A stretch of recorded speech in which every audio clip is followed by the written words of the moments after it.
Ibrahim Lincoln कहते हैं, किसी वृक्ष को काटने के लिए आप मुझे 6 घंटे दीजिए और मैं पहले 4 घंटे कुल्हाड़ी की धार तेज करने में लगाऊंगा। एग्जाम के पॉइंट ऑफ व्यू से बात करें तो इसका मतलब ये है कि किसी भी एग्जाम में अपियर होने से पहले आपको क्या करना चाहिए। आपको अपनी प्रिपरेशन जो है वो टॉप नॉच बनानी चाहिए, बेस्ट बनानी चाहिए। बेस्ट का मतलब ये है कि आपकी जो कैपेसिटी है, आपको जो सही लगता है, आप जो कर सकते हैं, वो सारी चीज़ें कर लीजिए। उसके बाद एग्ज़ाम में अपियर कीजिए। आज 23 सितंबर 2021 है, दिन है थर्सडे। डियर फ्रेंड्स, आज हमारे टेबल के ऊपर काफ़ी सारे इंटरेस्टिंग आर्टिकल्स हैं, लेकिन उससे पहले एक गुड न्यूज़। स्टडी IQ की टीम ने मिलकर जो एक स्मार्ट कोर्स UPSC के लिए डिज़ाइन किया है, उसके ऊपर चल रहा है month end sale. Flat 50% discount तो आपको मिल ही रहा है, ऊपर से मिलेगा आपको 20% एक्स्ट्रा डिस्काउंट जब आप इस कोड का इस्तेमाल करेंगे। ये ऑफर 30 सितंबर तक ही वैलिड है, तो make the most out of it. सारी इंफॉर्मेशन आपको हमारी वेबसाइट या फिर हमारे मोबाइल ऐप के ऊपर से मिल जाएगी। टेबल के ऊपर है 5 important articles. Let's quickly start with the first one. CRPF के साथ जुड़ा हुआ ये आर्टिकल है। प्लीज़ मेक श्योर कि आप इस लेक्चर को दूसरे स्टूडेंट्स के साथ शेयर करें।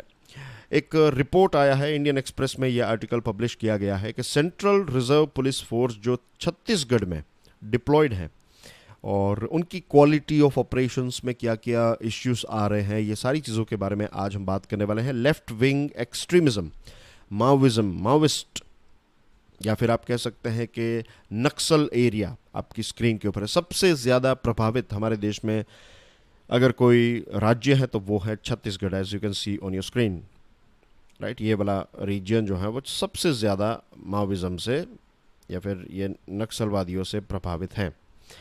दूसरी एक इंटरेस्टिंग चीज़ जो अगर आप ऑब्जर्व करें बारीकी से, तो यू विल फाइंड के अलग अलग राज्यों की बॉर्डर्स के ऊपर भी नक्सल्स जो हैं वो रहते हैं, और दो राज्यों के बीच में कोऑर्डिनेशन कम होना जो है ये नक्सल्स के लिए एक प्रकार का एडवांटेज है। तो वो बॉर्डर एरिया में ज़्यादा रहते हैं, कुछ प्रॉब्लम हुआ तो किसी दूसरे राज्य की बॉर्डर में चले जाएंगे, फिर वहाँ से फिर से वापस आ जाएंगे। और ये पूरा बेल्ट जो है इसको रेड कॉरिडोर भी कहा जाता है। इन केस अगर आपको प्रीलिम्स में ऐसा पूछा जाए कि रेड कॉरिडोर का मतलब क्या, किस चीज़ के साथ जुड़ा हुआ है, तो मेक श्योर कि आपको पता होना चाहिए कि it is about naxalism, it is about Maoists. CRPF यानी कि सेंट्रल रिजर्व पुलिस फोर्स क्या क्या अलग अलग फंक्शंस करती हैं, पुलिसिंग का काम करती हैं, सिक्योरिटी ड्यूटीज़ में रहती है और काउंटर इंसर्जेंसी ऑपरेशंस करती हैं। माओविस्ट के खिलाफ भी लड़ने का काम जो है वो CRPF करती है। अब CRPF के लिए सबसे चैलेंजिंग चीज़ ये हो जाती है कि उनको किसी दूसरे देश के लोगों के खिलाफ नहीं लड़ना है, उनको इंडियन सिटीजन्स के खिलाफ ही लड़ना है। Is it? ये जो नक्सली हैं ये किस देश के सिटीजन्स हैं? वो हमारे देश के ही नागरिक हैं। यहाँ पर मुझे ये बात याद आ रही है कि 26/11 का जो ऑपरेशन था, तो उसमें नेशनल सिक्योरिटी गार्ड्स यानी कि हमारे ब्लैक कैट कमांडोज के लिए सबसे बड़ा जो चैलेंज था वो ये था कि आप कैसे डिस्टिंग्विश करेंगे, आप कैसे पता लगाएंगे कि कौन व्यक्ति आतंकवादी है और कौन व्यक्ति एक नॉर्मल सिटीजन है। क्योंकि होटल के अंदर अगर आपको सामने आतंकवादी भी मिल गया, उसको पता चला कि अब वो बच नहीं सकता, तो वो एक्टिंग भी कर सकता है कि वो एक यहाँ पर होटल का गेस्ट है, इज़न्ट इट? तो it was very difficult for them. Same thing goes with this CRPF के काउंटर इंसर्जेंसी ऑपरेशंस में जाते हैं तो बहुत ही डिफिकल्ट हो जाता है उनके लिए कि कौन व्यक्ति गांव वाला है और कौन व्यक्ति जो है वो ये नक्सली है। दूसरी चीज़ कि ये जो नक्सल या फिर माओविस्ट जो हैं उनका एक एडवांटेज भी है, वो इसी क्षेत्र में पले बड़े हैं, उनका जन्म भी यहाँ पर हुआ है, तो लोकल जियोग्राफी, इकोलॉजी और लोकल टेरेन की उनके पास जो नॉलेज है वो ज़बरदस्त नॉलेज है। CRPF में हमारे देश के अलग अलग कोनों से जो जवान हैं उनको सिलेक्ट किया जाता है और फिर वो ट्रेनिंग देने के बाद उनको इस एरिया में डिप्लॉय किया जाता है। तो उनके लिए उनके पास दूसरी सारी स्किल्स है, लेकिन लोकल एरिया की उतनी अच्छी नॉलेज नहीं होती है। तो इसमें ये होना चाहिए कि जो लोकल पुलिस है और लोकल पुलिस का जो एक एलीट ग्रुप है वो CRPF को गाइड करे, वो CRPF को नेविगेट करे। अगर ये नहीं होगा तो फिर हम ये ऐसे ऑपरेशंस जो है वो सक्सेसफुली कंडक्ट नहीं कर पाएंगे। अब एक सीआरपीएफ टीम का छत्तीसगढ़ में रिव्यू किया गया और पिछले 2 सालों में हमें ये देखने को मिला है कि ये माओइस्ट वायलेंस अफेक्टेड स्टेट जो है, इसमें ये काउंटर इंसर्जेंसी ऑपरेशन की क्वालिटी डिप हुई है, क्वालिटी जो है वो ख़राब हुई है। और इसके पीछे one of the main reason जो है वो ये है कि यहाँ पर सीनियर ऑफिसर्स जो कमांड लेवल के हैं, सेकंड इन कमांड के ऑफिसर्स हैं, उनका इतना कोई ख़ास इन्वॉल्वमेंट नहीं होता है।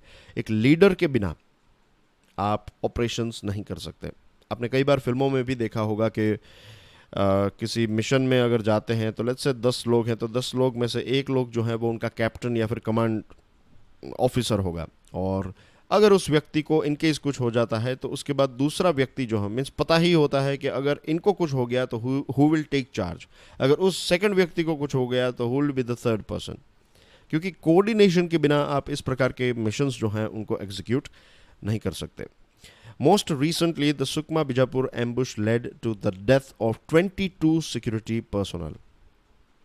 2011 से लेकर अभी तक अगर हम आंकड़ा लगाए, टोटल लगाए, तो 1000 से भी ज़्यादा सिक्योरिटी पर्सनल जो हैं वो बैटल कैजुअल्टी हुए हैं, और ये हम अफोर्ड नहीं कर सकते। We can not let our jawans die like this. V K. Agarwal, justice V K. Agarwal का रिपोर्ट आया है, 2013 की बात है, कि सीआरपीएफ की एक एलीट कोबरा यूनिट ने 8 लोगों को और 4 बच्चों को मार दिया था। और सीआरपीएफ ने ये कहा था कि ये सिविलियंस नहीं, ये माओइस्ट थे, लेकिन जस्टिस वी.के. अग्रवाल का रिपोर्ट ये कहता है कि वो सिविलियंस थे। 2019 की बात करें, सिंगल जज commission concluded that CRPF had killed 17 people firing unilaterally in Bijapur. इस प्रकार के इंसिडेंट्स जब होते हैं, ये गलतियां जब होती हैं, या फिर लीडरशिप की जब खामी होती है, और जब आप सिविलियंस को मारते हैं, तो होता यह है कि माओइस्ट की ताकत और बढ़ जाती है। फिर माओइस्ट जो है वो लोकल लोगों को, विलेज लोगों को, जो विलेजर्स हैं, जो गांव के लोग हैं, उनको कहते हैं कि देखिए, ये सरकार जो है वो आपके लिए नहीं, आपके खिलाफ काम कर रही है, आपके बच्चों को मारा जा रहा है, ये वो एक्सेट्रा, और ये डेवलपमेंट का काम और ये सारी चीज़ें आपकी ज़मीनें हड़पने के लिए हैं, तो आप हमारा साथ दीजिए। फिर सीआरपीएफ जब भी कहीं पर जाती है, या फिर हमारी ये जो यूनिफॉर्म्ड फोर्सेस कहीं पर जाती है, तो सारी इन्फॉर्मेशन जो है वो गांव वाले उनको दे देते हैं, और इन्फॉर्मेशन इज़ द की। अगर आपको किसी भी बैटल जीतनी है तो यू नीड इन्फॉर्मेशन, इन्फॉर्मेशन के बिना आप काम नहीं कर सकते। तो ये गलतियां इतनी कॉस्टली हो जाती है, और फिर माओइस्ट और ज़्यादा अटैक्स करते हैं, और हमारी सीआरपीएफ और ज़्यादा वीक होती रहती है, और पता नहीं कितने लाखों करोड़ों रुपए हम खर्च करते हैं, कितने सारे गांव के लोग जो हैं वो आज भी ऐसा लगता है कि 18th सेंचुरी 19th सेंचुरी में जी रहे हैं। ऐसी सिचुएशन वहाँ पर है, किसी भी प्रकार का डेवलपमेंट नहीं है। तो लीडरशिप इज़ मस्ट, और इन दोनों केसेस में ये पता चला कि मिस्टेक्स जो हैं उसकी वजह से ये हुआ। The CRPF needs a leadership that is more empathetic to its personnel and equal to the harsh circumstances they face. एक ऐसी लीडरशिप की आवश्यकता है जो ये समझ सके कि सीआरपीएफ के पर्सनल जो हैं वो एक बहुत ही डिफ़िकल्ट सिचुएशन में काम कर रहे हैं, उनको सपोर्ट प्रोवाइड करें, उनको ये लगना चाहिए कि उनकी लीडरशिप उनके साथ है। अगर ये नहीं हुआ तो फिर प्रॉब्लम्स जो हैं वो बढ़ते ही जाएंगे। आगे बढ़े उससे पहले डियर फ्रेंड्स, सिर्फ यूपीएससी नहीं, लेकिन जो दूसरे हमारे कोर्सेज हैं, दूसरे स्मार्ट कोर्सेज के ऊपर भी मंथ एंड सेल चल रहा है। ये भी 30 सितंबर तक है, तो make the most out of this month end sale. Lecture की पीडीएफ को डाउनलोड करना चाहते हैं, चेकआउट माई टेलीग्राम चैनल। 8:30 बजे आपको लेक्चर की पीडीएफ मेरे टेलीग्राम चैनल के ऊपर से मिल जाएगी, and you can follow me on Facebook, insta and Twitter as well. Creating citizen centric police, Indian Express का ये आर्टिकल है। एक रिटायर्ड आईपीएस ऑफिसर ने इस आर्टिकल को लिखा है, काफ़ी इंटरेस्टिंग आर्टिकल है।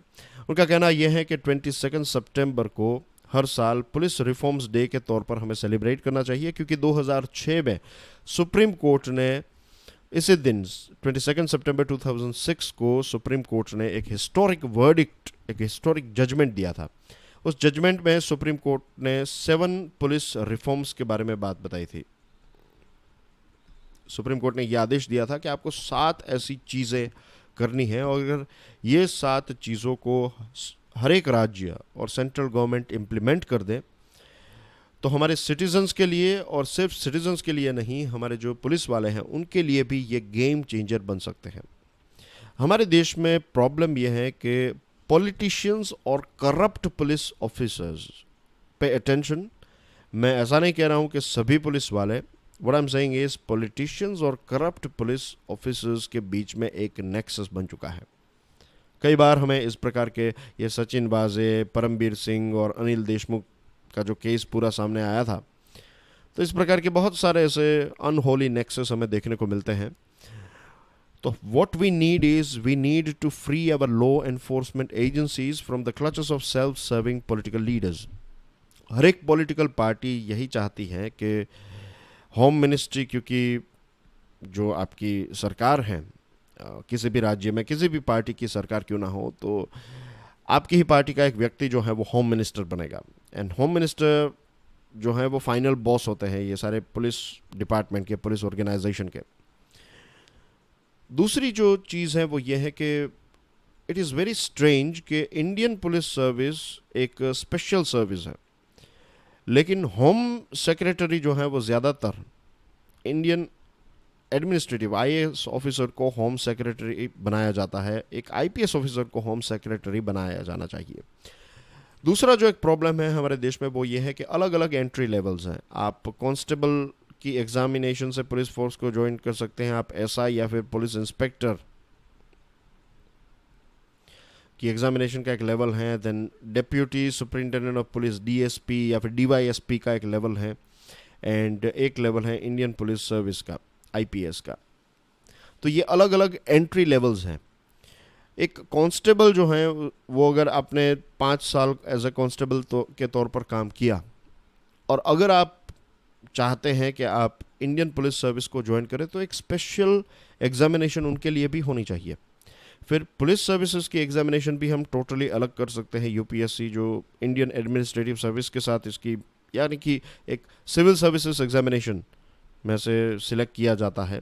तो ये भी चेंज होना चाहिए, क्योंकि बहुत बार ये भी होता है कि जो एस्पिरेंट्स हैं उनको बनना है आईएएस, क्योंकि उनके मार्क्स कम आए हैं तो उनके पास अब कोई ऑप्शन नहीं है और उनको आईपीएस में ऐड किया जाता है। तो एक ऐसा व्यक्ति जो जेन्युइनली आईपीएस ही बनना चाहता है, तो उसके लिए एक अलग से एग्जामिनेशन होनी चाहिए। ऐसा नहीं होना चाहिए कि कोई आईएएस बनना चाहता है, आईएफएस बनना चाहता है, और फिर वहाँ पर उतने मार्क्स नहीं आए इसलिए वो आईपीएस बन गया। ऐसे लोगों, means I am not saying कि वो अच्छा काम नहीं कर पाएंगे, बट जस्ट इमेजिन कि अगर आपका इंटरेस्ट ही वही है और वही एग्जामिनेशन की आप प्रिपरेशन करते हैं और वही क्रैक करते हैं, तो एक फ़र्क जो है वो तो हमें डेफिनेटली देखने को मिलता है।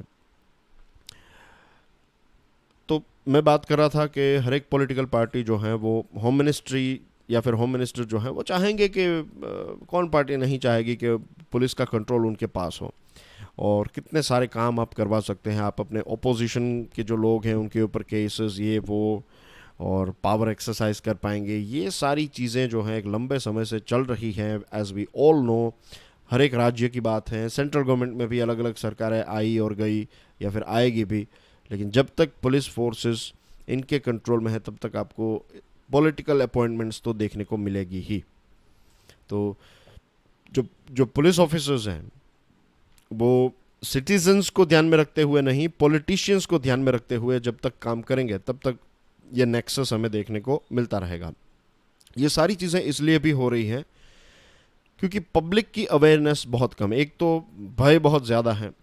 पुलिस को देखकर हमें कॉन्फिडेंस आना चाहिए कि अब कुछ गलत नहीं होगा। हमारे देश में सिचुएशन ऐसी है कि पुलिस को देखकर लोग जो हैं वो डर जाते हैं।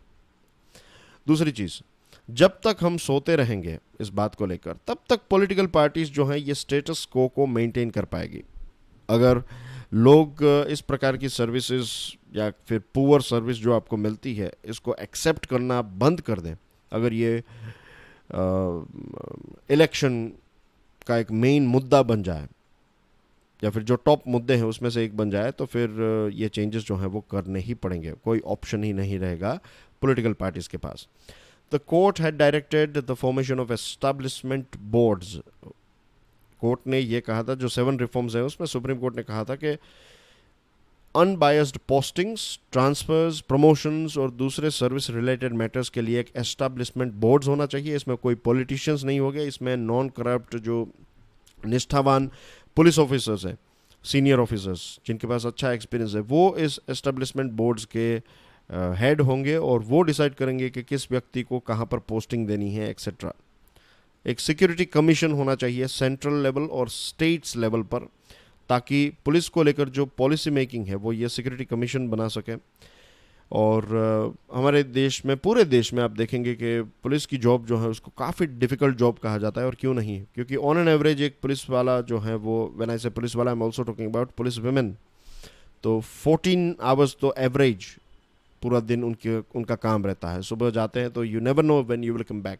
खाने पीने के कोई वो नहीं रहते, टाइम पर आप मील नहीं ले सकते इफ़ यू आर, तो it is a very difficult job. आपकी हेल्थ के ऊपर, मेंटल हेल्थ के ऊपर भी काफ़ी प्रेशर होता है। तो यू नीड दोज पीपल, वो टेम्परामेंट। और लेट मी टेल यू, हमारे देश के जो पुलिस वाले हैं उनके पास इतने सारे रिसोर्सेज नहीं है, but they are very smart people, very hard working भी है और बहुत ही स्मार्ट भी हैं। तो इनको अगर एक राइट एनवायरनमेंट दिया जाए, जस्ट इमेजिन कि एक मेहनत के तौर पर अगर आप अच्छा मेहनत करेंगे, अच्छी परफॉर्मेंस होगी आपकी, तो उस हिसाब से आपको प्रमोशन मिलेगा। ऐसा नहीं होगा कि आप सीनियर होते जाएंगे तब आपको मिलेगा, जितना अच्छा परफॉर्मेंस उतना आपका प्रमोशन होगा। अगर ऐसी सिस्टम हो जाए जैसे एक प्राइवेट कंपनी में होती है, तो एक अलग लेवल का एंथुजियाज्म हमें देखने को मिलेगा। कंप्लेंट अथॉरिटीज़ भी फॉर्म होनी चाहिए कि अगर पुलिस ने कुछ गलत किया है तो आप डिस्ट्रिक्ट और स्टेट लेवल पर उनके खिलाफ भी कंप्लेंट करवा सकते हैं। और जब तक ये पुरानी सिस्टम चलती रहेगी तब तक होगा ये कि जो छोटे छोटे क्रिमिनल्स हैं वो फिर धीरे धीरे करके बड़े डॉन्स बन जाएंगे, क्योंकि ये छोटे क्रिमिनल्स फिर लोकल पॉलिटिशियंस की मदद करते हैं और फिर लोकल पॉलिटिशियंस उनको पुलिस से बचा लेते हैं और फिर धीरे धीरे यही लोग जो हैं वो डॉन बन जाते हैं। और होता यह है कि फिर एक समय पर यही लोग मिनिस्टर्स बन जाते हैं। A time to introspect, GST की एक मीटिंग हुई और जीएसटी काउंसिल ने कुछ बड़े बड़े चेंजेस जो हैं उनको अप्रूव किया है।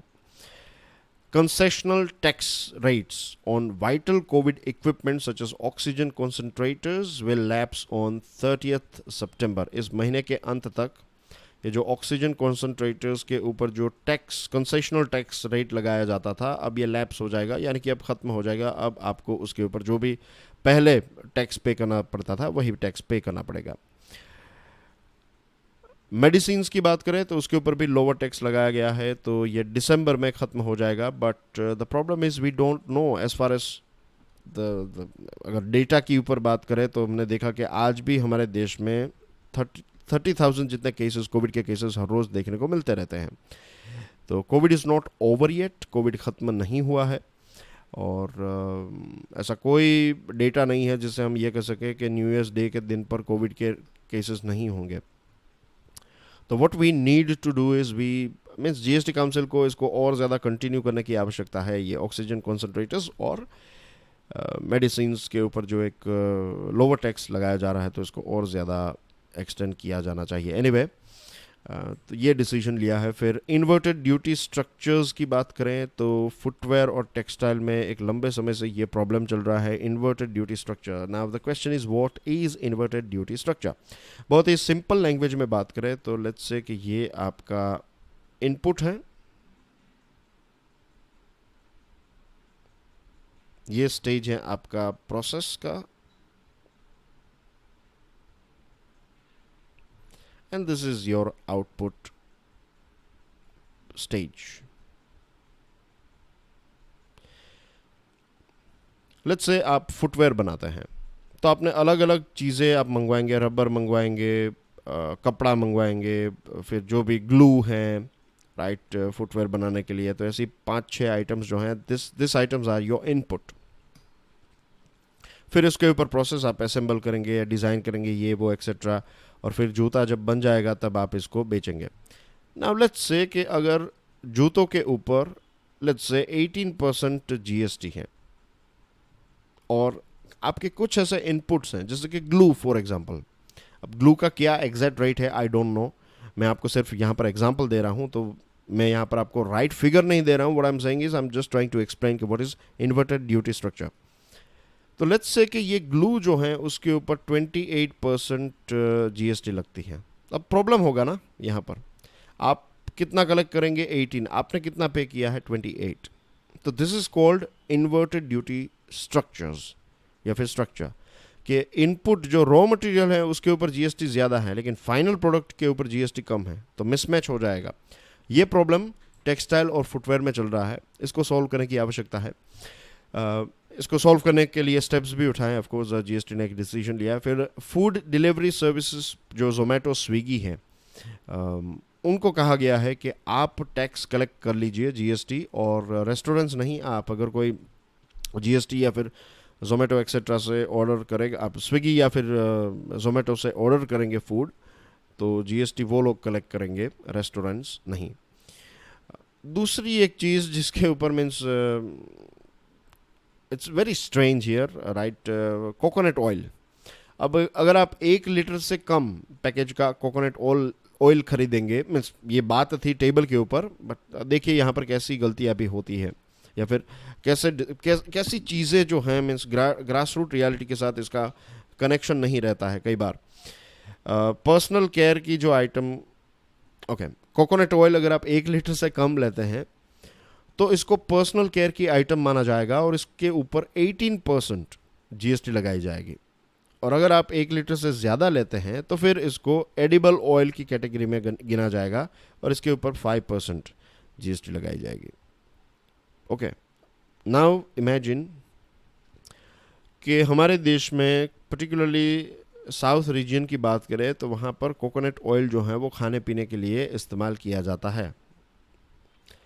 अब एक गरीब व्यक्ति जो एक साथ 2 लीटर, 5 लीटर, 10 लीटर का डिब्बा नहीं खरीद सकता, जो एक यहाँ से वहाँ माइग्रेट होता रहता है, तो वो व्यक्ति रोज़ का जो तेल है वो ख़रीदता है और रोज़ का तेल का इस्तेमाल करता है। उसके पास जगह नहीं है, तो वो इसके पास स्टोर रूम नहीं है जहाँ पर वो 5 लीटर का डिब्बा रखेगा। ही विल जस्ट बाय, जितना उसको चाहिए उतना वो हर रोज़ खरीदेगा।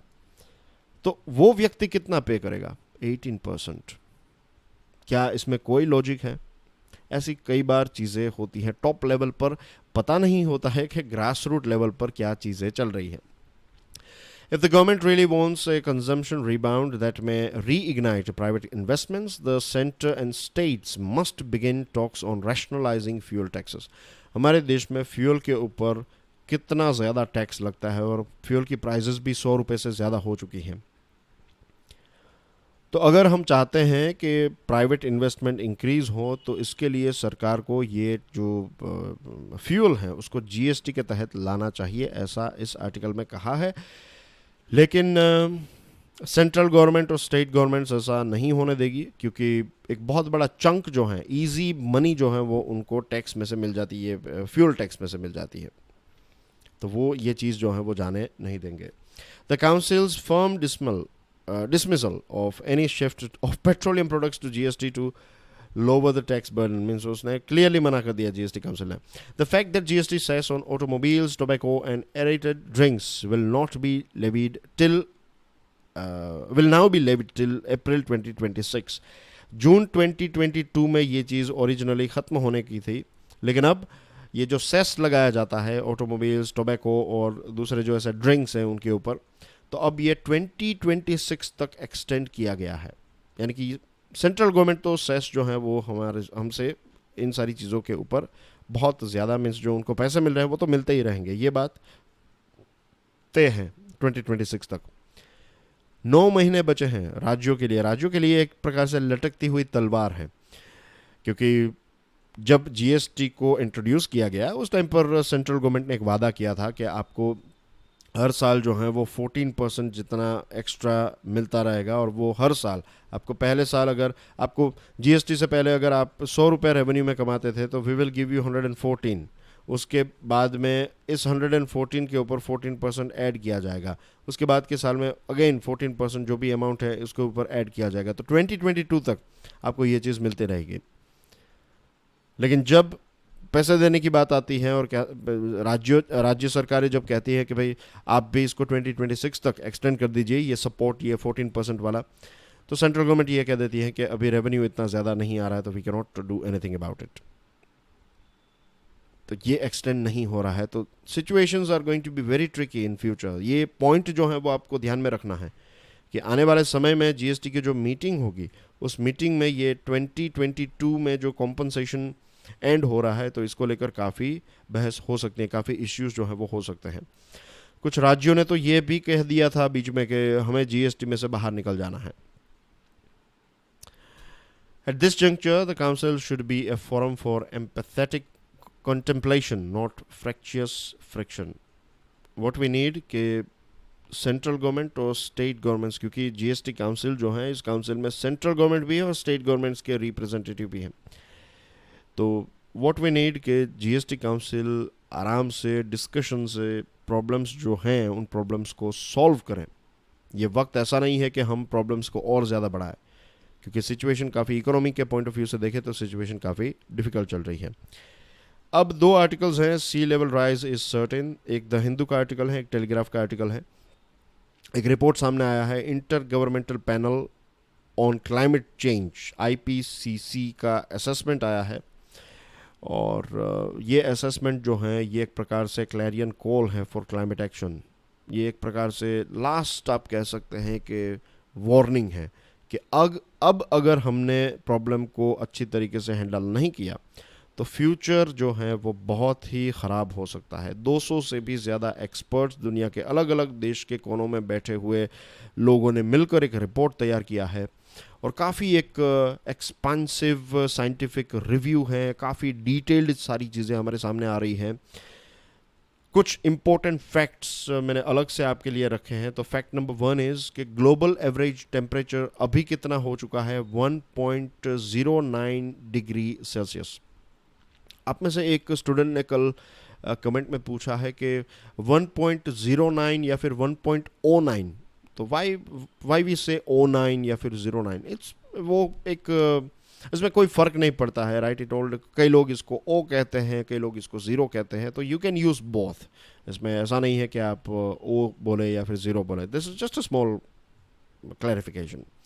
तो 1.09 degree Celsius pre industrial level 1850 से पहले, 1850 में जो ग्लोबल एवरेज टेम्परेचर था आज कंपेयर करें तो 1.09 डिग्री सेल्सियस बढ़ चुका है। कार्बन डाइऑक्साइड की बात करें तो 1850 में एनवायरनमेंट में कार्बन डाइऑक्साइड कितना था, 285, अब कितना हो गया है 410 ppm। 700 million people world wide live along the coast. Coastal area में सबसे ज़्यादा, मीन्स आप देखें तो दुनिया भर में 700 मिलियन लोग जो हैं वो कोस्टल एरिया में रहते हैं, और कोस्टल सिटीज़ जो हैं वो एक्सपांड भी हो रहे हैं और इनको ज़्यादा एक्सपांड करने का भी प्लान चल रहा है। नाउ द प्रॉब्लम इज़ के सी लेवल जो है ये काफ़ी बढ़ रहा है, और उसके पीछे जो मेन रीज़न है उसमें से एक रीज़न ये है कि सबसे पहले जो गर्मी बढ़ने लगी तो पानी गर्म जब होता है तो वो एक्सपांड होता है, इज़न्ट इट। तो उसकी वजह से ओशियन जो है उसका पानी एक्सपांड हुआ, फिर ग्लेशियर्स जो ज़मीन के ऊपर थे वो मेल्ट होने लगे, और ग्रीनलैंड और एंटार्क्टिका में जो आइस शीट्स हैं वो मेल्ट होने लगी। तो तीनों लेवल पर, एक तो पानी गर्म हुआ, इसके लिए एक्सपांड हुआ तो सी लेवल राइज हुआ, दूसरे ग्लेशियर्स मेल्ट हुए तो वो और ज़्यादा पानी ऐड कर रहे हैं, और फिर आइस शीट्स जो हैं वो मेल्ट हो रही है तो वो भी और ज़्यादा पानी ऐड कर रही है।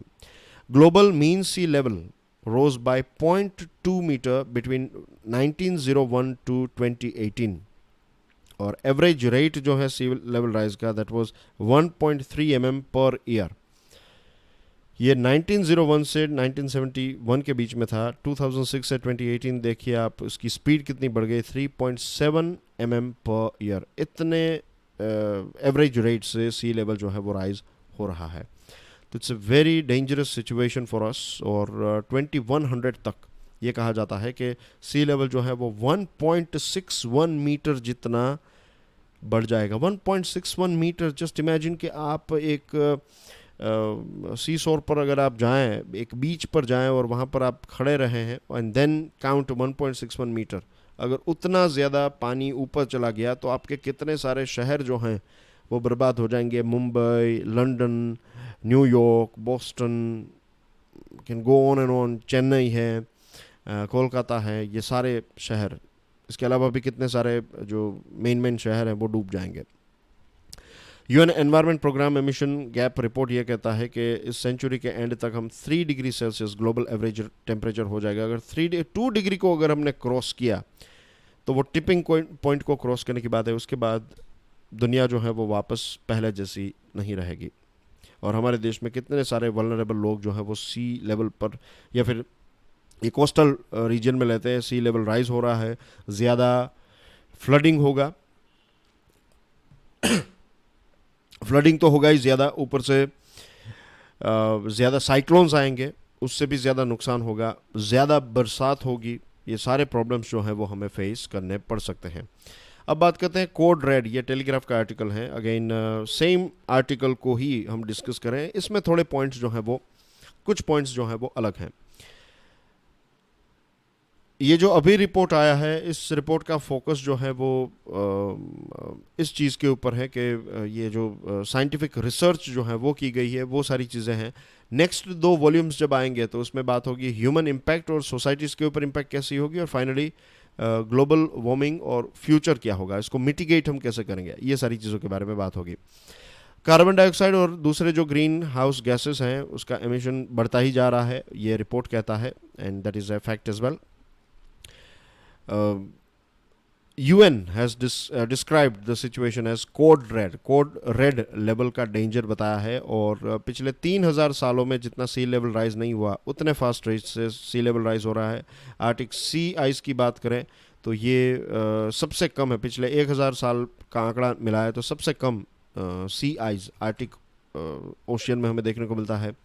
ग्लेशियर्स की बात करें तो पिछले 2000 साल के सबसे कम ग्लेशियर्स अब बचे हैं, और दूसरे भी ऐसे इश्यूज़ हैं। और इसमें साउथ एशिया सबसे वल्नरेबल हैं, ख़ास करके सुंदरबंस की बात करें तो ये कहा जाता है, पे अटेंशन हियर, सुंदरबंस के बारे में ये कहा जाता है कि नेक्स्ट 1 या फिर 2 डेकेड्स यानी कि 10 या फिर 20 साल के अंदर ये सुंदरबंस वाला रीजन जो है वो पानी के अंदर डूब जाएगा, ये सबमर्ज हो जाएगा।